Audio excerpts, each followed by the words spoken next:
everybody, we're on chapter 19 now, and this is a good one.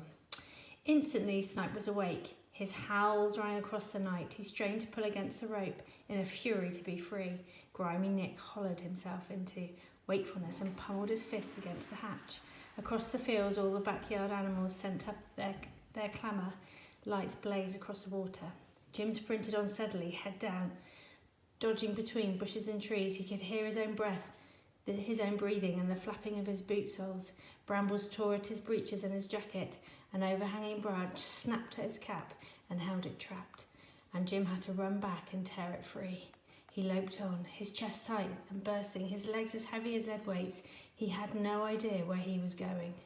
He heard rustling in the undergrowth behind him and knew that he had been followed.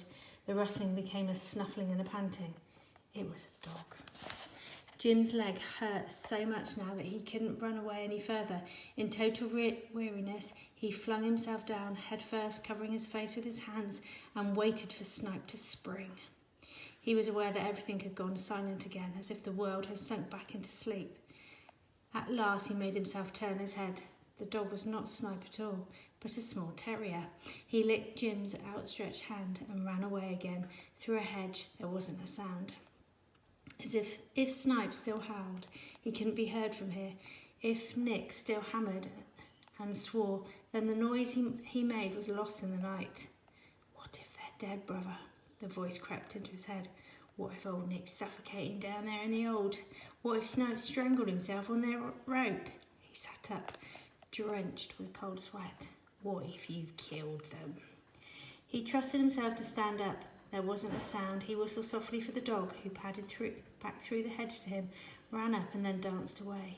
He was alone again, and this time it was the silence that made him afraid.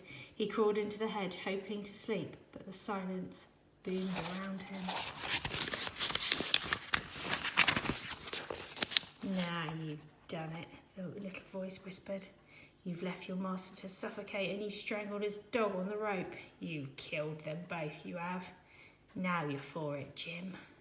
I wonder what's going to happen next. Has he managed to escape properly, and are they both dead?